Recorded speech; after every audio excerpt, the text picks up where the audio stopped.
Hello everyone, hope you all are good at your places. So now अब हमारे chapter 3 का second part है, जिसमें हम पढ़ेंगे मेटल और नॉन मेटल की रिएक्शंस। मेटल और नॉन मेटल की रिएक्शन बेसिकली होती कैसे है, उनकी रिएक्शन में जो बॉन्ड बनता है कंपाउंड के बीच में वो कौन सा होता है, आयोनिक कंपाउंड्स क्या होते हैं, आयोनिक बॉन्ड्स क्या होते हैं, कोवेलेंट बॉन्ड कौन से होते हैं, कोवेलेंट कंपाउंड कौन से होते हैं। जब रिएक्शन होती है मेटल नॉन मेटल की तो थर्मेट, रोस्टिंग, कैल्सिनेशन, इस टाइप की रिएक्शंस के बारे में जानेंगे हम आज। और इसके अलावा हम पढ़ेंगे कुछ ऐसे एग्जाम्पल्स, कुछ ऐसे क्वेश्चंस जिनके रीजंस हम आज डिस्कस करेंगे। ओके, तो let's start our class. Okay, so first आता है कि जब मेटल और नॉन मेटल आपस में रिएक्ट करते हैं तो कैसे रिएक्शन होती है। तो पहली बात तो ये कि जब मेटल और नॉन मेटल कोई भी एलिमेंट जब होगा तो उसका मेन मोटो ये रहता है कि वो अपना नोबल गैस कन्फिग्रेशन अचीव करना चाहता है, अटेन करना चाहता है। अब ऐसा कैसे, तो नोबल गैस कौन सी होती है। नोबल गैस है नंबर 2 पे हीलियम, नंबर 10 पे नियॉन, नंबर 18 ऑर्गन। इसी तरीके से बहुत सारी नोबल गैसेस हैं। नोबल गैसेस कन्फिग्रेशन क्यों अटेन करना होता है, क्योंकि नोबल गैसेस के आउटर मोस्ट शेल में कोई इलेक्ट्रॉन की डेफिशिएंसी या एफिशिएंसी नहीं होती है। मतलब कि नोबल गैस वो गैसेस होती है जो कि फ्रीली पाई जाती है एनवायरनमेंट में और सबसे ज़्यादा स्टेबल होती है। फ्रीली अगर कोई चीज़ पाई जा रही है मतलब वो स्टेबल है। ओके, तो अब हर एक एलिमेंट को अपने आउटरमोस्ट शेल को कम्प्लीटली फिल्ड करना होता है। क्यों? क्योंकि उसे नोबल गैस कन्फिग्रेशन चाहिए। तो इसीलिए जब मेटल और नॉन मेटल आपस में रिएक्ट करते हैं तो उनका भी मेन मोटो यह रहता है कि उनका आउटरमोस्ट शेल कंप्लीट हो जाए। अब ऐसा कैसे हो पॉसिबल है, तो जैसे अगर अपन एक एग्जांपल की बात करें, जैसे कि सोडियम क्लोराइड। तो सोडियम क्लोराइड में बेसिकली होता क्या है, सोडियम एंड क्लोराइड में जो क्लोरीन है वो आता है हमारा 17 नंबर पे, जबकि जो सोडियम है वो आता है 11 नंबर पे। अगर हम आउटरमोस्ट शेल की बात करें तो बेसिकली आउटरमोस्ट शेल में क्या होता है कि हमारे सबसे पहले हम किसी भी शेल में 2 इलेक्ट्रॉन फिल कर सकते हैं पहले वाले शेल में। सेकंड वाले शेल में हमारे 8 इलेक्ट्रॉन फिल हो सकते हैं। अब अगर हम सोडियम की बात करें तो सोडियम का कन्फिग्रेशन होगा 2, 8 एंड 1। तो सिंपल सा दिखाई दे रहा है कि इसके लास्ट जो आउटरमोस्ट शेल है उसमें एक इलेक्ट्रॉन ज़्यादा है। एक इलेक्ट्रॉन ज़्यादा होने के कारण से अब या तो ये एक इलेक्ट्रॉन डोनेट कर दे या फिर ये 7 इलेक्ट्रॉन अटेन कर ले, तभी तो इसका नोबल गैस कन्फिग्रेशन कंप्लीट होगा। तो अब ये कंप्लीट फिल्ड होने के कारण से, अपना नोबल गैस कन्फिग्रेशन अचीव करने के कारण से एक इलेक्ट्रॉन को क्या कर देता है, डोनेट कर देता है। वहीं पे अगर मैं बात करूं क्लोरीन की, तो जो क्लोरीन है वो आता है 17 नंबर पे। मतलब इसका कन्फिग्रेशन क्या होता है, 2, 8 एंड 7। अगर हम बात करें पहले शेल की तो 2 इलेक्ट्रॉन, सेकेंड शेल की बात करें तो 8 इलेक्ट्रॉन, वापस से हम बात करें तो 8 इलेक्ट्रॉन। अब 8 इलेक्ट्रॉन में इसके पास तो 7 ही बचे, मतलब एक इलेक्ट्रॉन की क्या है, इसके पास डेफिशिएंसी है। अब अगर एक इलेक्ट्रॉन की डेफिशिएंसी है तो बेसिकली ये 7 इलेक्ट्रॉन डोनेट करने के बजाय एक इलेक्ट्रॉन अटेन करना चाहेगा कि नहीं। अब अगर ये एक इलेक्ट्रॉन अटेन करना चाहेगा तो ये किसी ऐसे मेटल को ढूंढेगा ना जो कि एक इलेक्ट्रॉन इसको दे सके, डोनेट कर सके। तो होता क्या है कि सोडियम और क्लोराइड के कंपाउंड में जो सोडियम है वो अपना एक इलेक्ट्रॉन इसे डोनेट कर देता है, जिसके कारण से सोडियम में आ जाते हैं 10 इलेक्ट्रॉन एंड क्लोरीन के पास में आ जाते हैं 18 इलेक्ट्रॉन एंड दोनों का ही जो आउटरमोस्ट शेल है वो कम्प्लीटली फिल्ड हो जाता है। ओके, तो समझ आया। अब ये जो बॉन्ड बना है इन दोनों के बीच में, ये बॉन्ड कौन सा होता है, आयोनिक बॉन्ड होता है। इसीलिए ये कंपाउंड कौन से कंपाउंड कहलाते हैं, आयोनिक कंपाउंड। अब मेटल नॉन मेटल की तो हमें चीज़ समझ में आ गई, बट अगर नॉन मेटल दूसरे नॉन मेटल के साथ रिएक्ट करता है देन वो कोवेलेंट कंपाउंड फॉर्म करते हैं और उनके बीच में बॉन्ड कौन सा होता है, कोवेलेंट बॉन्ड होता है। अब ये कोवेलेंट बॉन्ड कौन सा होता है, तो बेसिकली ज़्यादातर तो इसके बारे में हमारे 4th चैप्टर कार्बन में दिया गया है, बट नॉर्मल इंट्रोडक्शन ये है कोवेलेंट बॉन्ड का, दैट इज़ कोवेलेंट बॉन्ड जो होते हैं वो इलेक्ट्रॉन की शेयरिंग के कारण से बनते हैं। अभी हमने जो आयोनिक बॉन्ड पढ़े उसमें इलेक्ट्रॉन की शेयरिंग नहीं हुई थी, उसमें जस्ट डोनेट कर दिया था इलेक्ट्रॉन को सोडियम ने। मेटल डोनेट कर देता है इलेक्ट्रॉन को एंड जो नॉन मेटल होते हैं वो क्या कर देते हैं, ले लेते हैं, विड्रॉ कर लेते हैं। अब जो कोवेलेंट कंपाउंड होते हैं वहाँ पर जो एलिमेंट्स है वो डोनेट नहीं कर रहे, जैसे कि जो नॉन मेटल है वो डोनेट नहीं करेगा अपने इलेक्ट्रॉन को, वो जस्ट शेयर करेगा। जैसे कि आप अपने क्लासमेट की हेल्प नहीं करते हो, अगर उसके पास पेन नहीं है तो आप क्या करोगे, उसको पेन दे दोगे, बट डोनेट तो नहीं करोगे ना, आप वापस से वो पेन ले लोगे। उसी तरीके से जो नॉन मेटल है वो अपने इलेक्ट्रॉन डोनेट नहीं करता, वो जस्ट सामने वाले की हेल्प कर रहा है। तो वो वाला जो बॉन्ड बनता है जो इलेक्ट्रॉन की शेयरिंग के कारण से बनता है उसे हम कौन सा बॉन्ड बोलते हैं, कोवेलेंट बॉन्ड। और ये जो कंपाउंड होते हैं ये कंपाउंड होते हैं कोवेलेंट कंपाउंड। ओके, नेक्स्ट लिखा है कि जो एटम्स होते हैं मेटल जो होते हैं, मेटल के एटम वो इलेक्ट्रॉन को लॉस करते हैं, लूज़ करते हैं। अभी हमने पढ़ा कि जो मेटल है वो अपने इलेक्ट्रॉन को डोनेट करता है, तो ऑब्वियस है अब जब मेटल डोनेट करता है तो क्या बनाता है, ये कैटायन फॉर्म करता है, यानी प्लस चार्ज आ जाता है इनके ऊपर। और जो नॉन मेटल है वो इलेक्ट्रॉन क्या करते हैं, गेन करते हैं, तो इसीलिए इनके ऊपर कौन सा चार्ज आता है, एनायन फॉर्म करते हैं, माइनस चार्ज आता है। भैया एक अगर आप मेटल की बात करो तो वो इलेक्ट्रॉन डोनेट कर रहा है, मतलब माइनस चार्ज डोनेट कर रहा है, मतलब उसके ऊपर क्या आएगा, पॉजिटिव चार्ज, और वो क्या बनाएगा, कैटायन बनाएगा। वहीं पे अगर अपन नॉन मेटल की बात करें तो वो इलेक्ट्रॉन गेन कर रहा है, मतलब माइनस चार्ज अटेन कर रहा है, मतलब एनायन फॉर्म करेगा और उसके ऊपर चार्ज कौन सा आएगा, minus. Is that clear? Next आता है अब आयोनिक कंपाउंड। तो जो आयोनिक कंपाउंड होते हैं ये इलेक्ट्रॉन के ट्रांसफ़र के कारण से फॉर्म होते हैं। और इलेक्ट्रॉन कहाँ से ट्रांसफ़र होते हैं, मेटल से नॉन मेटल पे इलेक्ट्रॉन ट्रांसफ़र होते हैं। तो ऐसे कंपाउंड्स जिनमें मेटल से नॉन मेटल की तरफ इलेक्ट्रॉन का ट्रांसमिशन होता है, ट्रांसफ़र होता है, उसे हम क्या बोलते हैं, आयोनिक कंपाउंड्स बोलते हैं। आयोनिक कंपाउंड्स की प्रॉपर्टी क्या क्या है, तो देखो सबसे पहले तो जो आयोनिक कंपाउंड होते हैं उनकी फ़िज़िकल नेचर ये होती है कि सॉलिड होते हैं, हार्ड होते हैं। किसके कारण से, क्योंकि इन बॉन्ड्स के बीच में स्ट्रॉन्ग फोर्स ऑफ अट्रैक्शन पाया जाता है। स्ट्रॉन्ग फोर्स ऑफ अट्रैक्शन किसके कारण से बना, कैटायन और एनायन के कारण से। Cation plus charge, anion minus charge, plus and minus charge के बीच में स्ट्रॉन्ग फोर्स ऑफ अट्रैक्शन होता है, जिसके कारण से ये कैसे होते हैं, हार्ड होते हैं और सॉलिड होते हैं। They are broken into pieces of brittle when a force is applied. अब ऑब्वियस ही चीज़ है, जब इनके ऊपर प्रेशर अप्लाई होता है, फोर्स अप्लाई किया जाता है, तो ये एकदम टुकड़ों में टूट जाते हैं। ठीक है, नेक्स्ट आता है melting and boiling point.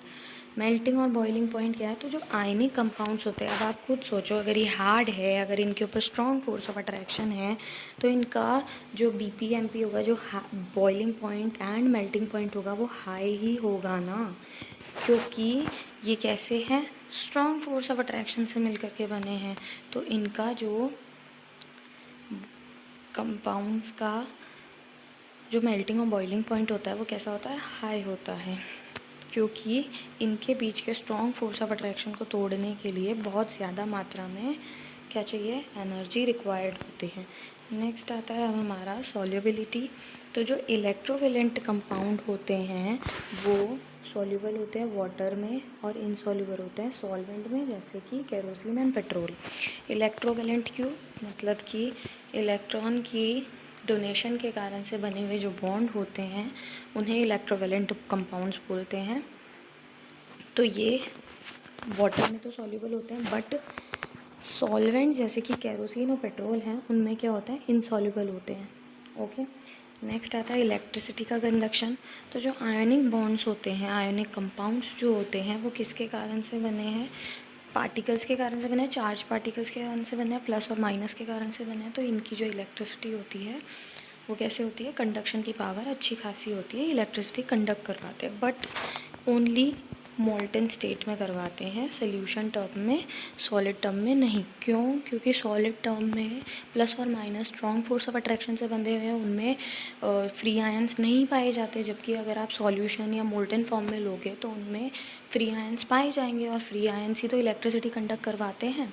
Okay, तो ये रही हमारी बात किसकी? आयोनिक कंपाउंड के प्रॉपर्टीज़ की। नेक्स्ट अब हमारा टॉपिक आता है मेटलर्जी।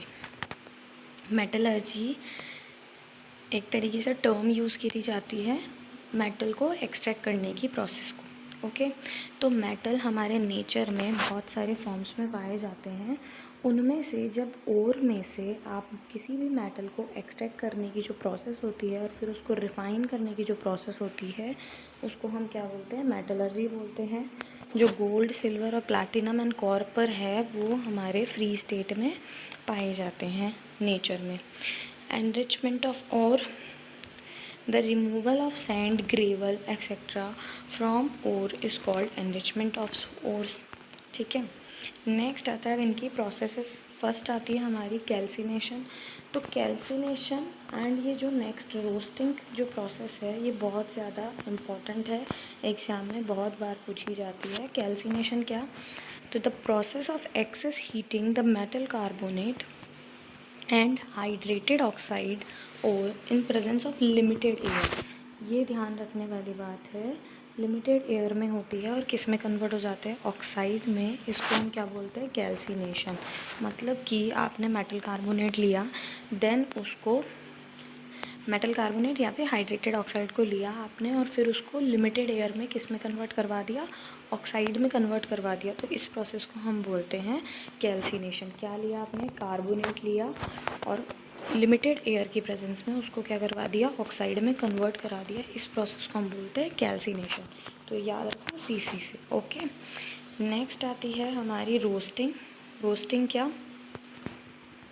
रोस्टिंग वो प्रोसेस जब मेटल सल्फाइड एक्सेस एयर की प्रेजेंस में हाई टेम्परेचर में किस में कन्वर्ट हो रहे हैं? ऑक्साइड में। भैया जब मेटल सल्फाइड कन्वर्ट होते हैं एक्सेस एयर में तो उस प्रोसेस को हम बोलते हैं रोस्टिंग। ठीक है, जब सल्फाइड ऑक्साइड में कन्वर्ट होता है तो उसको बोलते हैं हम रोस्टिंग। जबकि हमारा कार्बोनेट ऑक्साइड में कन्वर्ट होता है तो उसको बोलते हैं हम कैल्सिनेशन। ये ध्यान रखना, कार्बोनेट मतलब कैल्सिनेशन, सल्फाइड मतलब कि रोस्टिंग। अब जो कैल्सिनेशन है वो लिमिटेड एयर में होती है, जबकि जो हमारा रोस्टिंग है वो एक्सेस एयर में होती है। ओके, दोनों की रिएक्शन दे रखी है। जब जिंक कार्बोनेट को हम लेंगे, हीट देंगे, लिमिटेड एयर में करवाएंगे रिएक्शन, देन हमारे पास जिंक ऑक्साइड आएगा और कार्बन डाइऑक्साइड साथ में रिलीज़ होगी। रोस्टिंग के लिए जब जिंक सल्फाइड लेंगे आप तो ऑक्सीजन की प्रेजेंस में जब हीट देंगे तो वो किस में कन्वर्ट हो जाएगा? ऑक्साइड जिंक ऑक्साइड बनाएगा एंड साथ में रिलीज़ होगी हमारी सल्फर डाइऑक्साइड। ओके, तो ये दोनों रिएक्शन बहुत इम्पॉर्टेंट है, एग्ज़ाम में कई बारी पूछी गई है। ओके, नेक्स्ट आता है हमारी थर्मेट रिएक्शन।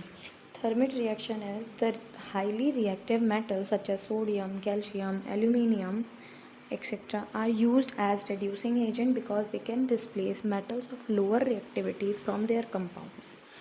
क्या लिखा है? जो हाईली रिएक्टिव मेटल्स होते हैं जैसे कि सोडियम हो गया, कैल्शियम हो गया, पोटेशियम, एल्यूमिनियम, ये सब यूज़ किए जाते हैं रिड्यूसिंग एजेंट के तौर पे। क्यों?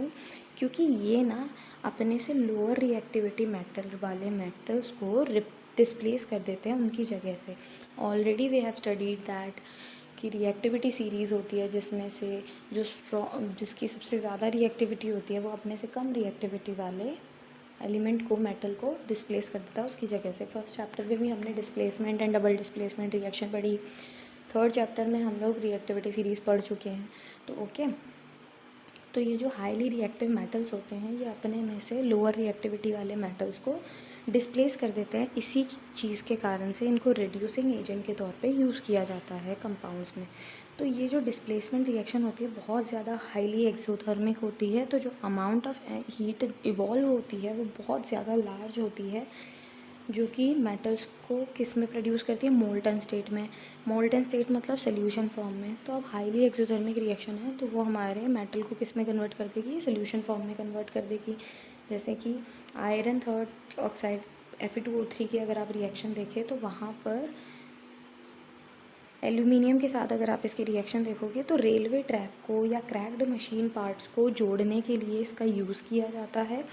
अब क्योंकि ये एल्यूमिनियम के साथ में हाईली एक्सोथर्मिक रिएक्शन होगी तो ये क्या कर देगा, ये आयरन को पिघला देगा, जिसके कारण से मोल्टन स्टेट में ला देगा, जिसके कारण से जो क्रैक होगा वो इजीली फिल हो जाएगा, चाहे वो मशीन का पार्ट हो चाहे वो रेलवे का हो। तो ये वाला जो क्वेश्चन है ये भी बहुत बार पूछा जाता है कि रेलवे ट्रैक को जोड़ने के लिए कौन सी टाइप की रिएक्शन करवाई जाती है। तो जो थर्मिट रिएक्शन होती है उसके दौरान आयरन ऑक्साइड की जब आप एल्यूमिनियम के साथ में रिएक्शन करवाते हैं तो उस समय पे जो हमारा रिएक्शन होती है उसमें हाईली एक्सोथर्मिक रिएक्शन होती है और उसमें बहुत लार्ज अमाउंट में एनर्जी रिलीज़ होती है, जिसके कारण से जो आयरन है वो मोल्टन स्टेट में मिलता है हमें और वो जो क्रैक्ड है एरिया उसको पूरी तरीके से भर देता है। नेक्स्ट आता है मोस्ट कॉमन मेथड जो कि मेटल्स के प्योरिफिकेशन के लिए यूज़ किया जाता है वो है इलेक्ट्रोलाइटिक रिफाइनिंग, जिसके अंदर इलेक्ट्रिसिटी का यूज़ किया जाता है। In this process impure metal is made the anode. Impure metal को एनोड बनाया जाता है और एक थिन स्ट्रैप ली जाती है प्योर मेटल की जिसका कैथोड बनाया जाता है। ओके, इम्प्योर मेटल का तो क्या बनाया जाता है, एनोड बनाया जाता है जहाँ पर डर्ट इकट्ठी हो जाती है, और जो प्योर मेटल है उसका कैथोड बनाया जाता है। तो ये सबसे कॉमन मेथड है रिफाइनिंग करने का। अगर आप एनरिचमेंट कर रहे हो, अगर आप ओर को एक्सट्रैक्ट कर रहे हो, अगर आप मेटल को, तो electrolytic refining is the best option. Okay, next आता है हमारा कोरोजन। कोरोजन के बारे में हमने ऑलरेडी फर्स्ट चैप्टर में डिस्कस कर लिया था कि कुछ मेटल्स होते हैं जो कि कोरोड हो जाते हैं अगर उसे मॉइस्ट एयर या मॉइस्चर की प्रेजेंस में हम लंबे समय तक छोड़ दें तो इस प्रोसेस को हम बोलते हैं कोरोजन। जैसे कि आयरन की रस्टिंग, सिल्वर आर्टिकल्स जो होते हैं वो ब्लैक पड़ जाते हैं, चांदी के बर्तन, चांदी की ज्वेलरी जो होती है वो ब्लैक कलर की हो जाती है एक्सपोजर में आने के कारण से मॉइस्चर के। नेक्स्ट आता है गैल्वेनाइजेशन। तो ये रस्टिंग से बचाने के लिए आयरन को एक तरीके से मेथड है, दो तरीके के मेथड होते हैं आयरन को रस्टिंग से बचाने के। एक तो होता है पेंट, जिसके कारण से क्या होता है, एक कोटिंग जम जाती है आयरन के ऊपर और आयरन डायरेक्ट कांटेक्ट में नहीं आता किसके, हमारे एनवायरनमेंट के। दूसरी प्रोसेस होती है गैल्वेनाइजेशन, जिसके अंदर जिंक की एक प्लेटिंग की जाती है, जिंक की कोटिंग लगाई जाती है आयरन के ऊपर, जिसके कारण से भी हमारा जो आयरन है वो डायरेक्ट कांटेक्ट में नहीं आता है। अब जब डायरेक्ट कांटेक्ट में ऑक्सीजन के नहीं आएगा आयरन तो वो रस्टिंग नहीं होगी। ओके, तो ये जो दो मेथड है ये यूज़ किए जाते हैं रस्टिंग से बचाने के लिए आयरन को। नेक्स्ट चैप्टर लास्ट है हमारा। अब कुछ रीज़न्स है कि ऐसा ही क्यों किया जाता है। जैसे कि फर्स्ट अगर हम बात करें प्लैटिनम, गोल्ड एंड सिल्वर की, तो इनका ज्वेलरी बनाने में यूज़ किया जाता है। क्यों किया जाता है प्लैटिनम, गोल्ड एंड सिल्वर का? तो जो प्लैटिनम, गोल्ड और सिल्वर होते हैं वो रिएक्टिविटी सीरीज़ में सबसे लोअर साइड में आते हैं। हमने ऑलरेडी रिएक्टिविटी सीरीज़ पढ़ी थी जिसके अंदर सबसे लास्ट में हमारा ऑरम AU आया था। AU ऑरम गोल्ड को बोलते हैं, AG मतलब अर्जेंटम, सिल्वर को बोलते हैं प्लैटिनम। ये तीनों सबसे लास्ट में आए थे। अगर इनकी रिएक्टिविटी सबसे लो है इसी कारण से इनका यूज़ किया जा सकता है, क्योंकि अगर रिएक्टिविटी सबसे कम है तो ये रिएक्ट नहीं करेंगे ना ऑब्वियसली। तो इसीलिए इनका क्योंकि ये रिएक्शन नहीं करते ऑक्सीजन एंड मॉइस्चर से, तो इनको, और ना ही एसिड से या किसी भी अदर कंटेंट से, तो इसीलिए इन मेटल्स का यूज़ किया जाता है क्या बनाने के लिए, ज्वेलरी बनाने के लिए। दूसरा क्या है कि ये क्योंकि कोरोड नहीं होते हैं तो ये क्या होता है, पहली बात तो लस्टरस होते हैं, दूसरी चीज़ ये कि मेलिएबल और डक्टाइल होते हैं। मेलिएबल डक्टिलिटी मतलब पतली से पतली शीट में बदल सकते हैं और पतले से पतले वायर में कन्वर्ट कर सकते हैं। तो इसीलिए इन रीजंस के कारण से इनका यूज़ किया जाता है ज्वेलरी बनाने के लिए। ओके, सेकंड क्वेश्चन हमारा ये आता है कि जो सोडियम, पोटेशियम और लिथियम होते हैं उनको ऑयल में क्यों रखा जाता है। तो हमने पढ़ा था कि जो सोडियम, पोटेशियम, लिथियम होते हैं वो सबसे ज़्यादा रिएक्टिव मेटल्स होते हैं, रिएक्टिविटी सीरीज़ में सबसे ऊपर आते हैं, सबसे मोस्ट रिएक्टिव होते हैं। मोस्ट रिएक्टिव होने के कारण से अगर ये हल्के से भी एयर के कांटेक्ट में आएंगे तो वाइग्रसली रिएक्ट करेंगे, बहुत ज़्यादा एक्सप्लोसिव रिएक्शन होगी। इस कारण से, क्योंकि ये क्या फॉर्म कर देते हैं, ऑक्साइड एंड हाइड्रोक्साइड फॉर्म कर देते हैं। इसी कारण से, क्योंकि इनका कांटेक्ट नहीं रखना है हमें एटमॉस्फेयर से, तो इनको किस में रखा जाता है, केरोसिन ऑयल में रखा जाता है, ताकि इनका जो कांटेक्ट है एयर और मॉइस्चर से वो हटाया जा सके, मिटाया जा सके, जिसके कारण से ये कोई भी एक्सप्लोसिव रिएक्शन ना कर सके। ओके, थर्ड क्वेश्चन हमारा आता है कि जो एल्यूमिनियम होता है वो हाईली रिएक्टिव मेटल है, yet it is use to make utensil for cooking. भैया अभी तक हमने जो 2 चीज़ें पढ़ी उसमें हमने पढ़ा कि एक तो पढ़ा हमने सबसे कम रिएक्टिव वाले मेटल का, तो ज्वेलरी बनाते हैं हम, जैसे platinum, Aurum and gold and silver. Second हमने पढ़ा कि जो सबसे ज़्यादा रिएक्टिव वाले होते हैं उनको केरोसिन ऑयल में रखा जाता है। बट अगर हम रिएक्टिविटी सीरीज़ की बात कर रहे हैं तो जो हमारा एल्यूमिनियम है वो भी तो हाईली रिएक्टिव है, फिर भी हम उसके बर्तन क्यों बनाते हैं और बर्तनों का यूज़ क्यों करते हैं। फिर अगर वो इतने ज़्यादा एक्सप्लोसिव रिएक्शन वाला होता है तो फिर तो वो रिएक्शन करना चाहिए, फिर तो वो आग पकड़ लेनी चाहिए उसको तो, बट नहीं होता। ऐसा क्यों? तो इसका रीज़न ये है कि ये हाईली रिएक्टिव होता है। Ordinary temperature, it reacts with oxygen present in air to form a thin layer of aluminum oxide. This layer prevents the aluminum from further oxidation and corrosion. Aluminum is a good conductor of heat, so it is also used to make utensil for cooking. Highly reactive होता है, but ordinary temperature पर ये oxygen के साथ में एक पतली layer बना लेता है, किसकी, एल्यूमिनियम ऑक्साइड की एक पतली लेयर बना लेता है, जिसके कारण से एल्यूमिनियम जो प्योर मेटल है वो डायरेक्ट कांटेक्ट में नहीं आता, किसके, मॉइस्चर के, क्योंकि अब बीच में किसकी लेयर बन गई है, एक थिन लेयर बन गई है एल्यूमिनियम ऑक्साइड की, जिसके कारण से एल्यूमिनियम कांटेक्ट में नहीं आ रहा और कोई भी ऑक्सीडेशन या कोई भी रिएक्शन नहीं हो रही है। दूसरा इसका रीज़न ये है बर्तन बनाने का कि ये हीट का गुड कंडक्टर है। गुड कंडक्टर होने के कारण से अगर हम इसके बर्तन बनाते हैं तो वो बहुत जल्दी हमारा खाना पक जाता है, खाना बनाने में यूज़फुल होते हैं, इसीलिए ये क्या है, इनके बर्तन बनाए जाते हैं। तो ये है 2 रीज़न कि एल्यूमिनियम हाईली रिएक्टिव होने के बावजूद भी उसके बर्तन क्यों बनाए जाते हैं। ओके, नेक्स्ट हमारा आता है क्वेश्चन कि जो कार्बोनेट और सल्फाइड ओर्स होते हैं वो यूजुअली कन्वर्ट किए जाते हैं उनके ऑक्साइड फॉर्म में। अभी हमने पढ़ा कैल्सिनेशन कार्बोनेट वाली और सल्फाइड रोस्टिंग वाली। ओके, तो जो कार्बोनेट और सल्फाइड ओर होते हैं वो कन्वर्ट हो जाते हैं, एक्सट्रैक्शन करते हैं मेटल्स का, और मेटल्स को उनके ऑक्साइड फॉर्म में इजीली एक्सट्रैक्ट किया जा सकता है बजाय उनके कार्बोनेट और सल्फाइड फॉर्म में। इसीलिए हम कार्बोनेट और सल्फाइड को सबसे पहले कैल्सिनेशन और रोस्टिंग के द्वारा किस में कन्वर्ट करते हैं, ऑक्साइड्स में, एंड देन फिर उनसे मेटल ऑब्टेन कर लेते हैं। ओके, नेक्स्ट हमारा आता है कि जो कॉपर है उसका यूज़ किया जाता है हॉट वाटर टैंक्स में। ओके, लेकिन स्टील का नहीं किया जाता है। मतलब कॉपर का हॉट वाटर टैंक में यूज़ करते हैं लेकिन स्टील का नहीं करते हैं, जो कि एक आयरन का एलॉय है। ऐसा क्यों? तो जो कॉपर की रिएक्टिविटी होती है वो सबसे कम होती है, इसी कारण से ये हॉट वाटर से ना स्टीम से रिएक्ट करता है। रिएक्शन नहीं करने के कारण से क्या होगा, तो अगर ये रिएक्ट नहीं करेगा तो ये ऑक्सीजन और मिनरल सॉल्ट नहीं बनाएगा ना, ये ऑक्सीजन और मिनरल सॉल्ट के साथ भी रिएक्शन नहीं करेगा ना, इसीलिए इसका यूज़ किया जाता है। अब यहाँ पे क्वेश्चन अराइज होता है कि स्टील का क्यों नहीं कर सकते। तो स्टील एक आयरन का एलॉय है, तो जो आयरन है वो क्या करता है, स्टीम के साथ रिएक्ट करता है। स्टीम में क्या है, ऑक्सीजन भी तो है, तो वो स्टीम के साथ रिएक्ट करता है और धीरे धीरे कोरोड हो जाता है। इसी कारण से कॉपर का यूज़ किया जाता है हॉट वाटर टैंक में, बट स्टील का नहीं किया जाता है। ओके, तो यहाँ तक हमारा चैप्टर एंड हो चुका है, कंप्लीट हो चुका है चैप्टर, छोटा सा चैप्टर था। Okay, thank you very much.